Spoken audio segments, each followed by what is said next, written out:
ইমনের কৃষি সাফল্য। আধুনিক পদ্ধতিতে পেঁপে চাষ করে লাখপতি কৃষক। স্বপ্ন, সাহস আর পরিশ্রম, এই তিনটি জিনিস একজন পুরুষকে, একজন মানুষকে বদলে দিতে পারে। আজ আমরা আপনাদেরকে শোনাবো এমন একজন তরুণ কৃষকের গল্প, যিনি আধুনিক পদ্ধতিতে পেঁপে চাষ করে নিজেকে গড়ে তুলেছেন একজন সফল কৃষক হিসাবে। পরিচিত হয় ইমনের সঙ্গে। এই তরুণ কৃষকের নাম ইমন। কখনো সে কৃষি নিয়ে নিজের ভাগ্য বদলাতে পারবেন তা ভাবেনি কখনো, কিন্তু পেঁপে চাষ শুরু করে তিনি দেখিয়ে দিয়েছেন ইচ্ছা থাকলে সবই সম্ভব। ইমন বলে, আমি আগে ধান আর আলু চাষ করলাম, কিন্তু লাভ তেমন ছিল না। পরে কৃষি অফিসে গিয়ে পেঁপে চাষ নিয়ে পরামর্শ নেই, ইউটিউব দেখেও শিখেছি।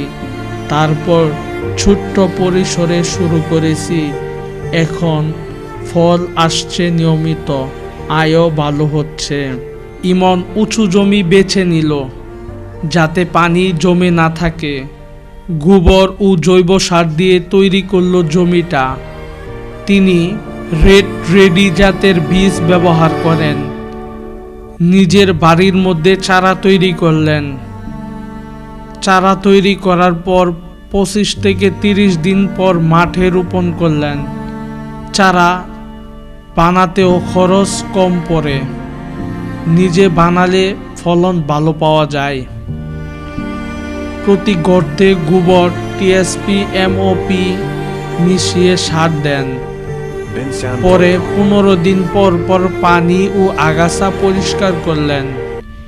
ইমন নিয়মিত মাঠ পরিদর্শন করেন, পোকা দমন ও জৈব কীটনাশক ব্যবহার করেন। প্রয়োজনে কৃষি অফিস থেকে পরামর্শ নেন। ইমন বলে প্রতি গাছে 40 থেকে 50টা ফল হয়। আমি 400টা গাছ লাগিয়েছি, আর ওইখান থেকে প্রতি বছর 2 থেকে 3 লক্ষ টাকা বিক্রি হয়। ইমন বলেন, প্রথমে ভয় লাগতো পেঁপে নষ্ট হবে কিনা, কিন্তু নিয়ম মেনে চাষ করাই ভালো ফল পাইছে। এখন অনেকে আমার মতো করতে চায়। কৃষি যদি সহজ নিয়মে করা যায়, তবে এটা সবচেয়ে ভালো লাভজনক কাজ। পেঁপে চাষে আমি সফল হয়েছি, আপনারাও পারবেন। শুধু শিখে বুঝে মন দিয়ে করতে হয়। ইমনের মতো সফল কৃষকরা আজ প্রমাণ করছেন, প্রযুক্তি এবং পরিশ্রম একসাথে থাকলে কৃষি হতে পারে উন্নতির চাবিকাঠি। এমন গল্প ছড়িয়ে পড়ল সবার মাঝে। আপনাদের এলাকায় এমন সফল কৃষকের গল্প জানেন? নিচে কমেন্ট করেন।